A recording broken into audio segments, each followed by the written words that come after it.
जय जय रघुवीर समर्थ. दासबोध निरूपण. समास पहिला. ग्रंथारंभ लक्षण. श्रीमद दासबोध. श्रीमत म्हणजे परब्रह्म, अर्थात सद्गुरू महाराज यांचा मतितार्थ असा की ओम प्रणव बीजात एकूण 3.5 मात्रा आहेत. त्यापैकी अर्धी मात्रा जी निरंतर आकाशात स्थित असते ती मात्रा म्हणजे श्रीमत असे आहे. सर्वांनी याच मात्रेचे ध्यान केले पाहिजे, कारण येथूनच सर्व देव, ऋषीमुनी व सिद्ध पुरुषांचे वलयमान असते. श्रीमताचा दास कसा असावा याचा आत्मबोध म्हणजेच श्रीमद दासबोध. दशक पहिला. स्तवन नाम. समास पहिला. ग्रंथारंभ लक्षण. श्रोते पुसती कोण ग्रंथ, काय बोलिले जी येथ, श्रवण केली आणि प्राप्त काय आहे. यामध्ये श्रोत्यांनी स्वामींना हा कोणता ग्रंथ आहे आणि असं काय आहे या ग्रंथात जे ऐकलं पाहिजे, तसेच याचे श्रवण केल्याने काय फायदा होणार, असे बरेच प्रश्न प्रथमदर्शनी विचारलेले आहेत. ग्रंथनाम दासबोध, गुरु शिष्यांचा संवाद, येथ बोलिला विशद भक्ती मार्ग. भावार्थ. ग्रंथनाम दासबोध. ग्रंथनाम श्रीमद दासबोध हा 7 अक्षरी ग्रंथराज समर्थांनी उद्घोषित केला. 7 आकड्याला या संवादात महत्त्वाचे स्थान आहे. उदाहरणार्थ, गुरुचरित्र ग्रंथाचा सप्ताह केला जातो. आपल्या देहात षटचक्र अधिक 1 सहस्त्रार असे 7 चक्र आहेत. ग्रंथनाम दासबोध हे सद्गुरू महाराजांचे सत्वदासांना सबळ भक्तिमार्ग परिचालनासाठी आवाहन करत आहेत. गुरु शिष्य संवादे, श्री गुरुचरित्र, श्री शिवलीलामृत, श्री नवनाथ ग्रंथ व श्रीमद दासबोध हे ग्रंथराज गुरु शिष्यांच्या आत्मसंवादातूनच उगम पावलेले अमृतपान आहे. समर्थांनी सर्व सोपं करून सांगितलं आहे. येथ बोलिला विशद भक्तिमार्ग. सर्वश्रेष्ठ भगवत प्राप्तीची साधना म्हणजे भक्तिमार्ग. त्याचेही 9 प्रकार काव्यरूपातून समर्थांनी समजावून दिले आहेत, जेणेकरून जीवनाच्या कोणत्याही टप्प्यावर आपली दास्य भक्ती कमी होणार नाही याची परिपूर्ण काळजी समर्थच घेत असतात. नवविधा भक्ती आणि ज्ञान, बोलिले वैराग्याचे लक्षण, बहुधा अध्यात्म निरोपण निरोपिले. भावार्थ. नवविधा भक्ती म्हणजेच समर्थांनी भक्तीचे 9 प्रकार सांगितले. त्यात श्रवण भक्ती, कीर्तन भक्ती, नामस्मरण, पादसेवन, अर्चन, वंद्य, दास्य, सख्य, आत्मनिवेदन आणि मुक्ती चतुष्ट असे 9 प्रकार टप्प्याटप्प्याने आहेत. सद्गुरू महाराजांच्या मते भक्तिमार्ग हा आध्यात्मिक जीवनातील सर्वात सोपा आणि सर्वश्रेष्ठ मार्ग आहे. भक्ती कशी करावी याबद्दल समर्थ सांगतात की भक्ती संयोगे आपल्या देहाला निवृत्तीची भावना यायला हवी, अर्थात कार्यकारण भाव जागृत झाला पाहिजे. अहंभाव नष्ट होऊनच ज्ञानाची प्राप्ती होऊ शकते. वैराग्याचे लक्षण देहातीत लक्षण असते. भक्तिमार्ग आणि वैराग्य ही आध्यात्मिक जीवनाच्या 2 नाण्याच्या बाजू आहेत.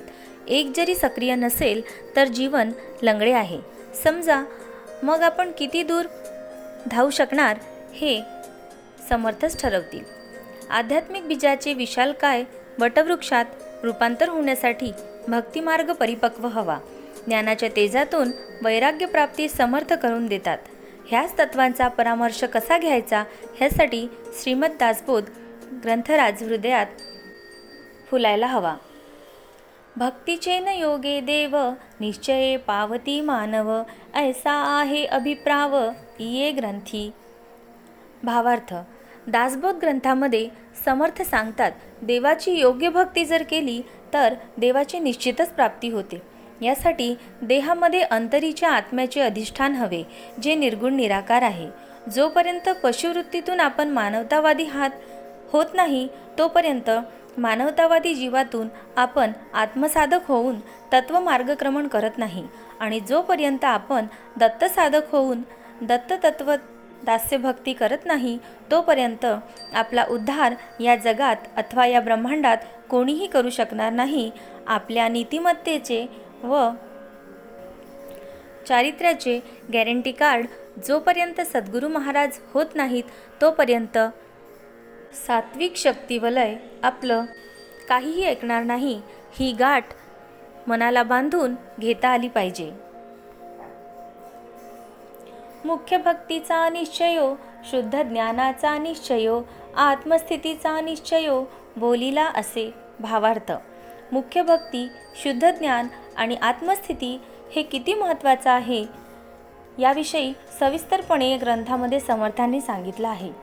साध्य म्हणजे जे आपल्याला साधायचे आहे ते. आपल्याला काय साध्य करायचं आहे हे आपण ठरवलं पाहिजे. फेसबुक बाबा, व्हॉट्सअप योगी व्हायचं की अंतर्मुख दास्यभक्त होणार हे आपणच ठरवलं पाहिजे. आपल्या देहात आपला आवाज मोठा असावा याची जर आत्मइच्छा असेल तर प्रामाणिक दत्तभक्ती करावी. ढोंग अथवा कृत्रिम स्वभाव महाराजांना आवडत नाही. जे मूळ आहे तेच सत्य आहे, जे सत्य आहे तेच दत्त आहे, ही आत्मजाणीव यायला हवी. साध्यप्राप्ती मार्गातील इतर प्रलोभने आपल्याला भ्रमित करतात. याची तमा बाळगून निष्ठुर नियतीला नामामृताद्वारे आपल्यात सामावता आलं पाहिजे. शुद्ध उपदेशाचा निश्चयो, सायोज्य मुक्तीचा निश्चयो, मोक्षप्राप्तीचा निश्चयो, बोलीला असे. भावार्थ. यामध्ये समर्थांनी शुद्ध उपदेशाचे स्वरूप समजावून सांगताना सायुज्य मुक्ती आणि मोक्षप्राप्ती कशी प्राप्त करता येईल याची शाश्वत माहिती दिली आहे. आंधळं दळतंय व कुत्रं पीठ खातंय अशा भ्रमिक आध्यात्मिक संकल्पनेतून बाहेर येणे प्राथमिक स्वरूपात महत्त्वाचे आहे. आपल्यातील व आपल्या उपास्य देवतेतील अंतर, आपली मनोदशा, आंतरिक ज्ञान व जीवनात आलेली उपरती या 3 अवस्थांवरून गणले जाते. उगीचच नसती उठाठेव करून काहीही उपयोग होत नाही. सोबतच आध्यात्मिक दलालांचाही आश्रय घेणे पूर्णतः बंद करावेत. महाराज स्वयंभू तत्वावरच विराजमान असतात. त्यायोगे स्वतःला शोधून आपला आध्यात्मिक मार्ग योग्यरित्या आत्मपरिक्रमित करता आला पाहिजे.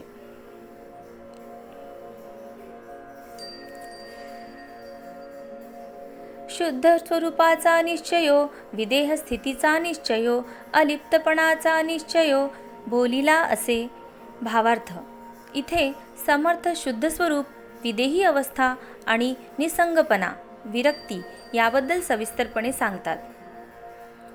आपल्या शरीराला श्रीफळ अथवा ज्याला आपण नारळ असे म्हणतो त्या नारळाची धारणा करा.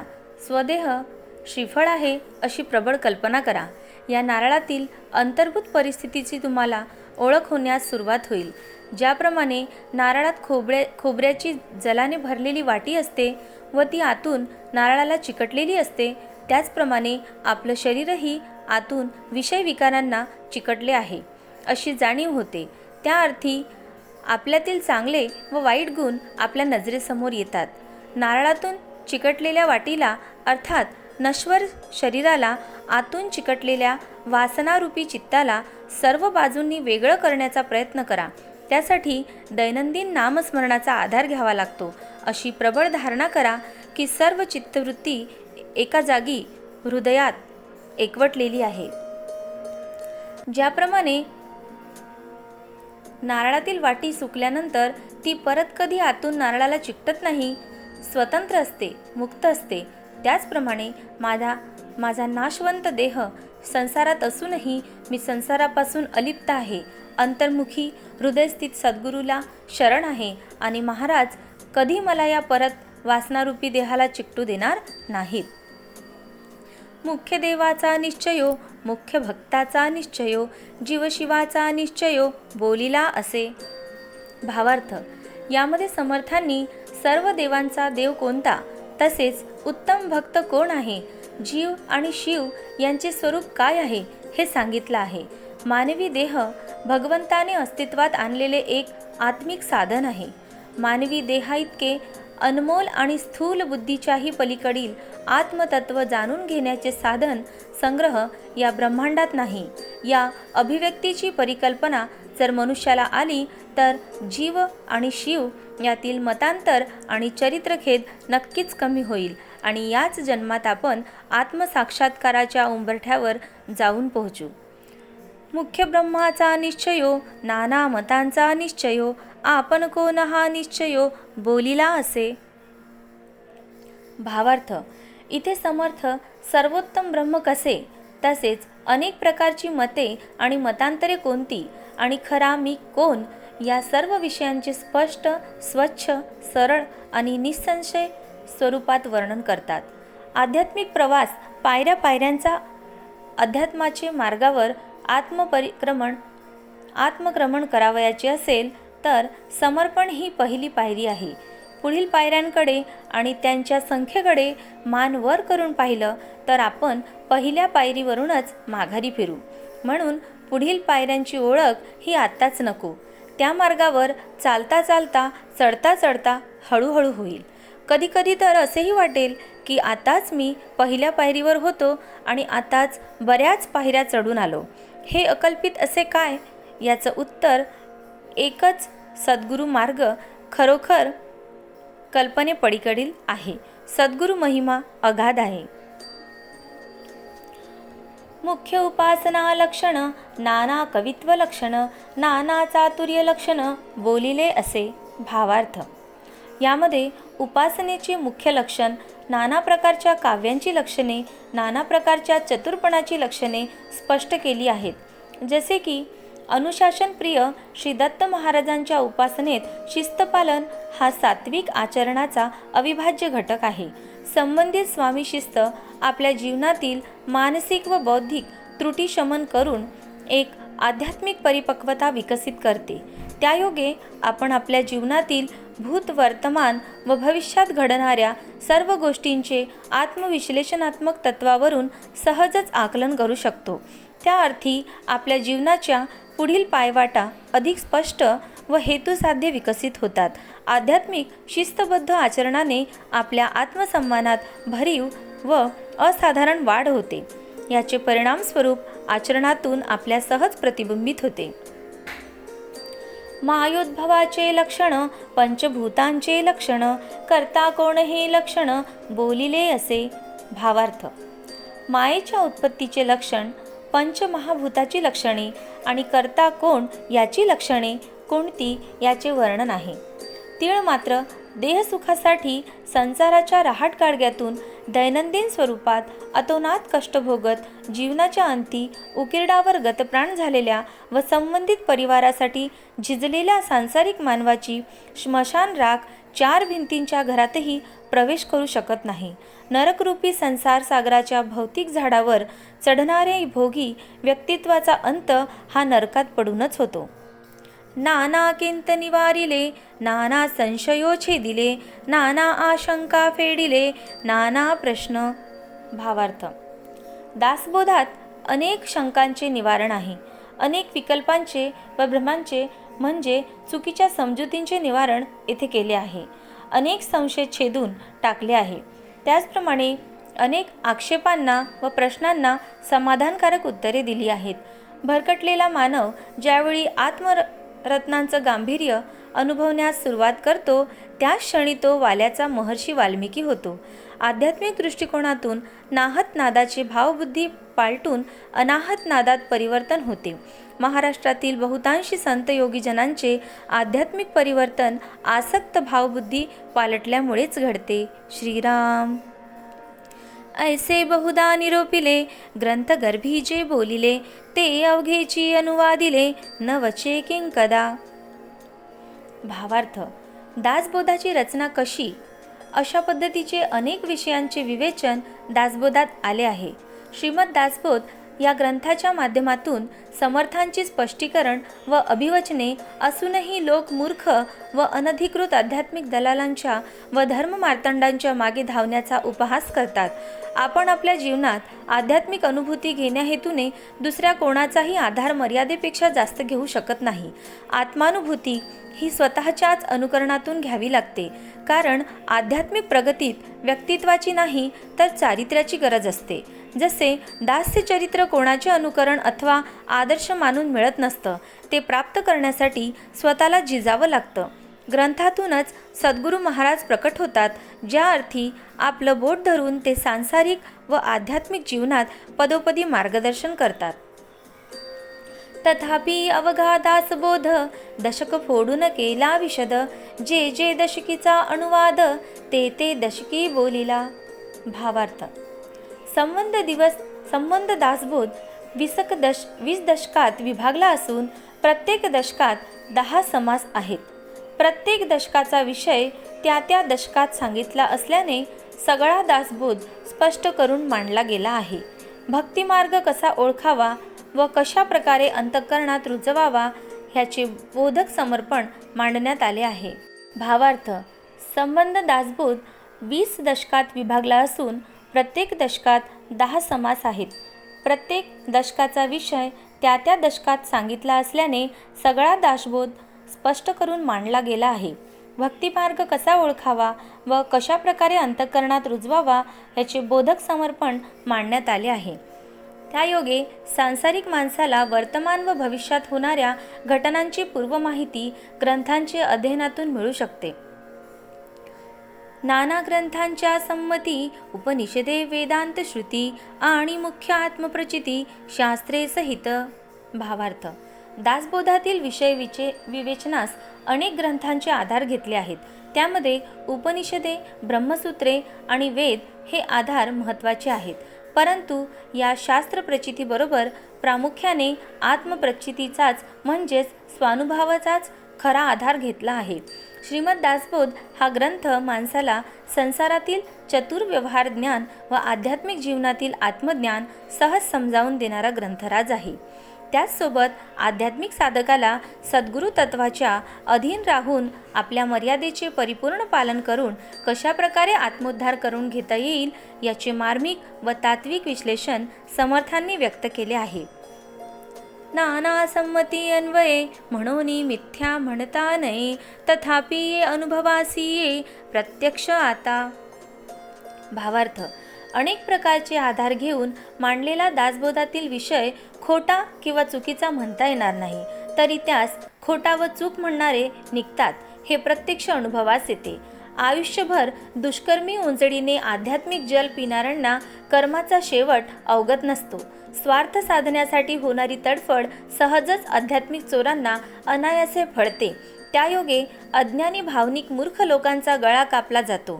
सततच्या होणाऱ्या फसवेगिरीमुळे मनुष्य मूळ अध्यात्मापासून दुरावत चालला आहे. यात बदल घडावा असा ध्यास असेल तर तत्वाचा अभ्यास करावा. श्रीराम.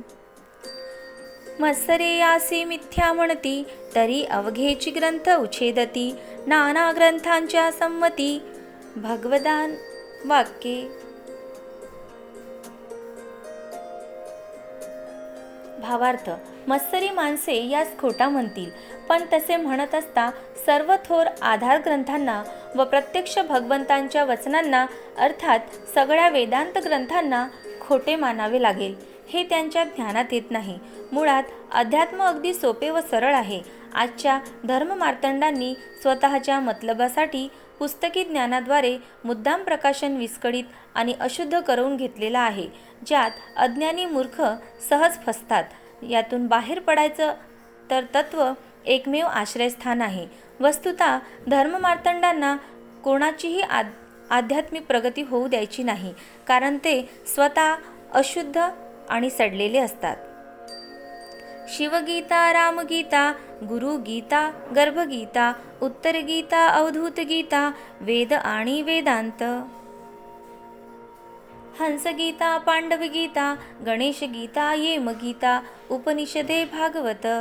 संमतीस बोलिले येथ भगवद्वाक्ये यथार्थ निश्चयेसी. शिवगीता, रामगीता, गुरुगीता, गर्भगीता, उत्तरगीता, अवधूतगीता, वेद आणि वेदांत किंवा शारीरभाष्य, भगवद्गीता, ब्रह्मगीता, पांडवगीता, गणेशगीता, यमगीता, उपनिषदे, भागवत इत्यादी अनेक ग्रंथांचा आधार घेऊन हा दासबोध लिहिला आहे. प्रथम कोणत्याही विषयाचे स्वरूप विवेकाने निश्चित केले आहे. नंतर त्यास आधार देणारी व बरोबर तसाच अर्थ असणारी भगवंतांची वचने घेतली आहेत. तसेच श्रीमद दासबोध ग्रंथापूर्वी त्या ग्रंथनामावर इतके आत्मविवेचन आहे की हे आत्मनिरूपण कधीही लिहून पूर्ण होणार नाही. श्री मताने ग्रंथनाम समजावून घेऊन ग्रंथपठनासाठी आरंभ केल्यास, प्रामाणिक व पारदर्शक मनोवृत्तीतून अध्ययन सुरू केल्यास स्वतः श्रीरूप सद्गुरू महाराज आपल्याला मार्गदर्शन करतात त्यावेळी आपल्यात आणि महाराजांमध्ये कोणीही मध्यस्थी नसते. फक्त मी आणि माझे सद्गुरू महाराज हीच अभिव्यक्ती उर्वरित राहते. हेच आत्मकर्तव्य आपल्याला आपल्या जन्ममरणातून मुक्त करणारे एकमेव मुक्तिदाता श्री दत्तात्रेय स्वामी महाराजांच्या चरणकमळापर्यंत पोहोचवते. श्रीराम.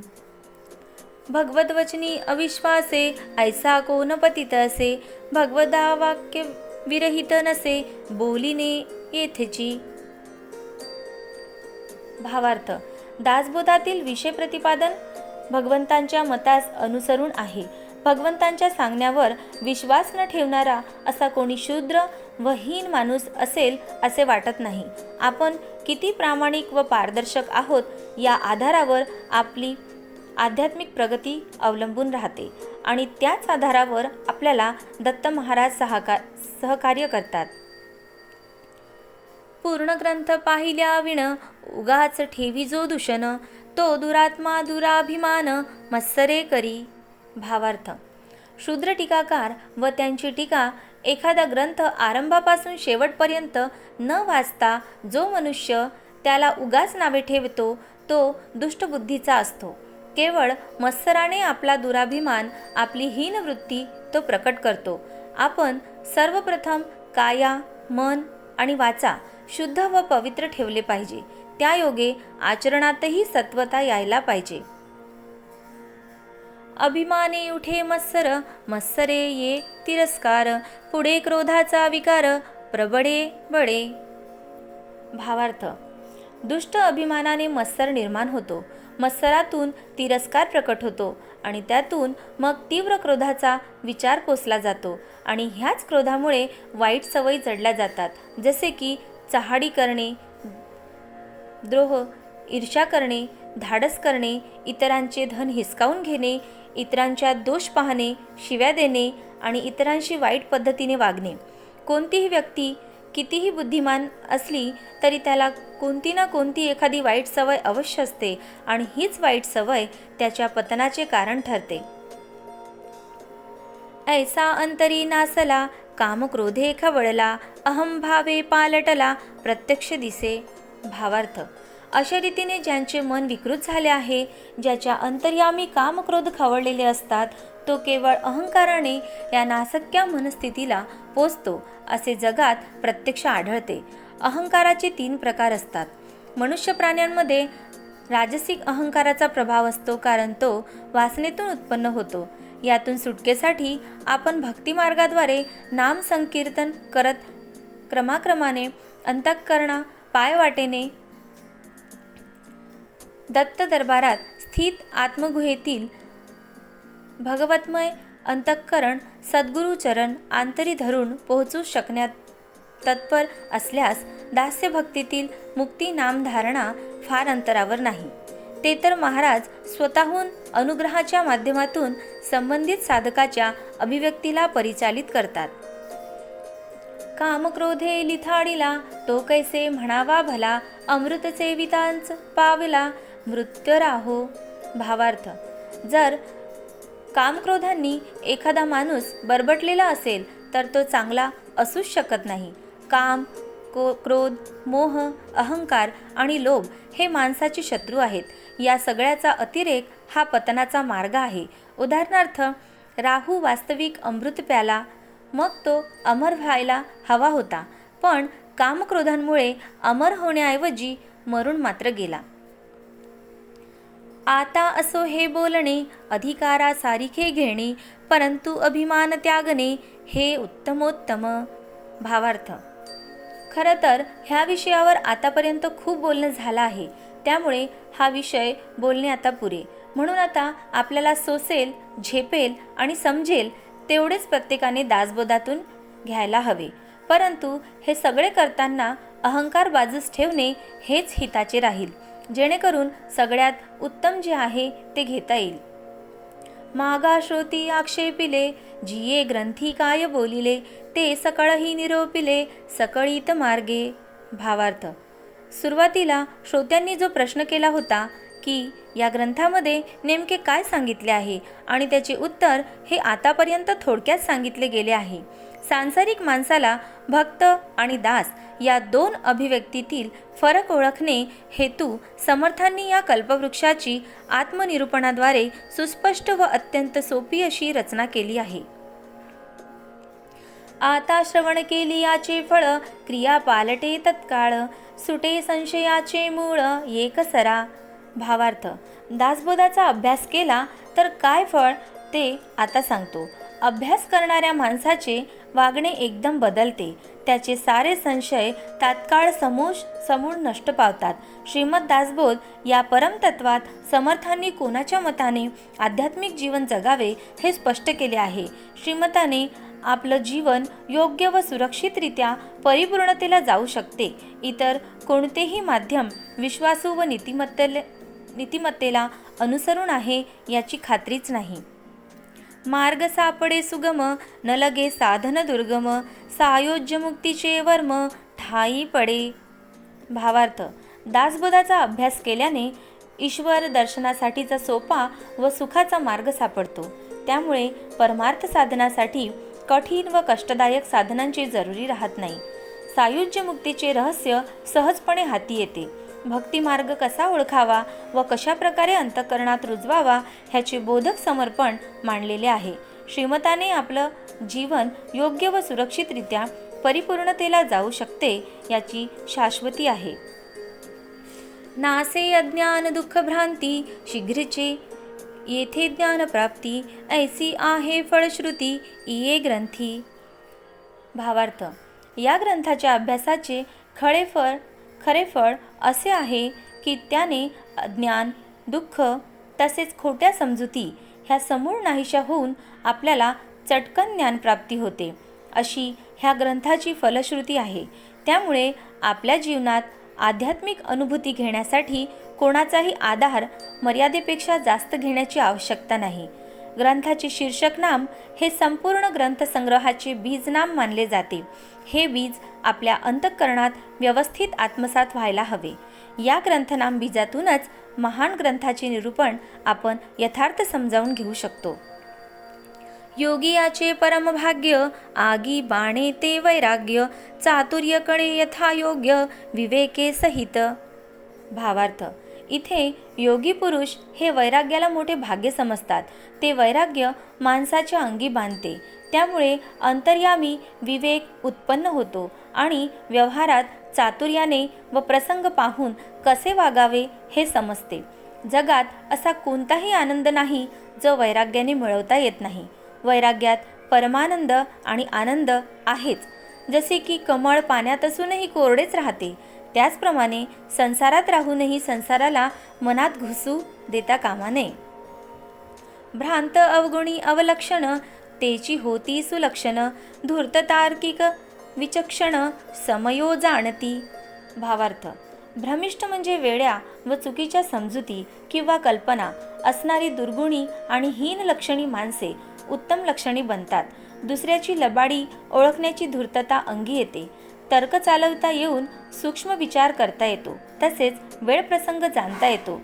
हा ग्रंथामुळे माणसाला संसारातील व्यवहार ज्ञानातील चतुराई व आध्यात्मिक जीवनातील दास्यभक्तीचे आत्मज्ञान सहज समजावून घेता येते. आळसीतेची साक्षपी होती, पापितेची प्रस्तावती, निंदकतेची वंदू लागती, भक्ती मार्गासी. भावार्थ, इथे आळशी माणसे ही उद्योगी बनतात, तर पापी माणसेही पश्चाताप पाहून पावन होतात. तसेच भक्तिमार्गाची निंदा करणारी माणसे स्वतः आदराने भक्ती करू लागतात. आध्यात्मिक अनुभव आणि प्रगती हवी, पण ती डोळस व प्रत्यक्ष प्रत्ययास येणे शक्य असल्याच्या आधारावरच असली पाहिजे आणि त्यासाठी योग्य माध्यमाची आवश्यकता अनिवार्य आहे. मनाला दैवी आधार प्राप्त करण्यासाठी माध्यम ही तितकंच शाश्वत हवं, जेणेकरून मानवी जीवनातील बदल हे नकारात्मकतेतून सकारात्मकतेत बदलतील. बद्धची होती मुमुक्ष, मूर्ख होती अतिदक्ष, अभक्तची पावती मोक्ष, भक्ती मार्गे. भावार्थ, प्रपंची गुंतलेल्या स्वार्थी माणसांना ईश्वर दर्शनाची इच्छा उत्पन्न होते. बेशिस्त माणसे व्यवस्थित वागू लागतात. नास्तिक माणसे भक्तिमार्गाने चालून मोक्षापर्यंत पोचतात. आध्यात्मिक जीवनात तत्व आचरण होण्यासाठी आपण नियमांच्या चौकटीत बसायला हवे. म्हणून आपल्या कोणत्या सवयी नियमांच्या आड येतात याचा अभ्यास करून सदर सवयींचे दैनंदिन जीवनातून समूळ उच्चाटन केल्यास मानवी जीवनाचा कायापालट झाल्याशिवाय राहत नाही. त्यासाठी तत्वाचं आपल्या मानसिक, शारीरिक, आर्थिक, सामाजिक आणि आध्यात्मिक जीवनात असलेलं महत्त्व अनिवार्य आहे. नाना दोषते नासती पतिततेची पावन होती, प्राणी पावे उत्तम गती श्रवण मात्रे. भावार्थ: अभ्यासातून माणसाचे अनेक दोष नष्ट होतात. अपवित्र माणसे पवित्र होतात. माणसाला उत्तम गती लाभते. मानवी मनाला जर उपदेशाआधारे दीर्घकालीन वाटचालीअंती अंतर्मुख केले तर मानवाचे 80% दुःख आणि शारीरिक व मानसिक व्याधी दूर होतील. मानवी मन हे डोळ्यांनी दिसत नाही, पण ते कार्य करते. म्हणूनच आपण त्याचे परिणाम अनुभवतो. आपल्या चांगल्या आणि वाईट कृतीस मनच जबाबदार असते. नाना धोके देहबुद्धीचे, नाना किंत संदेहाचे, नाना उद्वेग संसाराचे, नासते श्रवणे. भावार्थ: मी देहच आहे या घट्ट समजुतीने वागणाऱ्याला जीवनात अनेक कठीण प्रसंग येतात. दासबोधाच्या अभ्यासाने ते सगळे टळतात. तसेच नाना प्रकारच्या संशयांनी निर्माण होणारे भ्रम नाहीसे होतात. संसारातील दुःखाचे व निराशेचे अनेक प्रसंग लोपतात. अजूनही महत्त्वाचं म्हणजे श्रद्धा आणि अंधश्रद्धा यातील फरक समजून घेणे गरजेचं आहे, जेणेकरून जीवनातील कठीण प्रसंगी बुवा बाबा आणि भगत यांच्या आंधळ्या प्रलोभनांना बळी पडणे टाळता येईल आणि आपल्याला परिपक्व मानसिक अवस्था प्राप्त करून घेता येईल. ऐसी याची फळश्रुती, श्रवणे चुके अधोगती, मनास होय विश्रांती समाधान. भावार्थ: दासबोधाच्या अभ्यासाचे हे फळ आहे. त्याने जीवाची अवनती थांबते. माणसाच्या मनाला खरी विश्रांती व समाधान मिळते. यासाठी सर्वप्रथम माणूस म्हणून मानवतावादी गरजेचे आहे. मग अध्यात्म समजून घेण्यासाठी भक्तिमार्ग परायण होणे, आध्यात्मिक अस्तित्व एकांतात व्यतीत करणे, आपल्या आवडत्या ग्रंथाचे ग्रंथनाम समजून घेणे, ग्रंथनामाच्या आत्मपचनातून आंतरिक प्रतिक्रिया समजावून घेणे व त्यायोगे पुढील आध्यात्मिक मार्गक्रमण करणे, ग्रंथाचे सखोल विश्लेषण ग्रंथनामाच्या मदतीने करणे, यथाशक्ती अंतर्मुख अभिव्यक्ती होणे, जेणेकरून सद्गुरू शिष्य संवाद होऊन दासबोध अभ्यासाचे फळ मिळेल. जयाचा भावार्थ जैसा, तयास लाभ तैसा, मत्सर धरी जो पुसा, तयास तैची प्राप्त. भावार्थ: वर सांगितलेले सर्व खरे आहे, परंतु अभ्यास करणाऱ्याची मनोवृत्ती जशी असेल तसे फळ त्याला मिळेल. मत्सरवृत्ती व दोषवृत्ती ठेवून ग्रंथ वाचणाऱ्याला तसेच फळ मिळेल. स्वतःचा अहंकार दूर ठेवून स्वतःचे गुणगान करण्याऐवजी दैवताचे गुणानुवाद केल्याने अहम विसरण्यास मदत होते.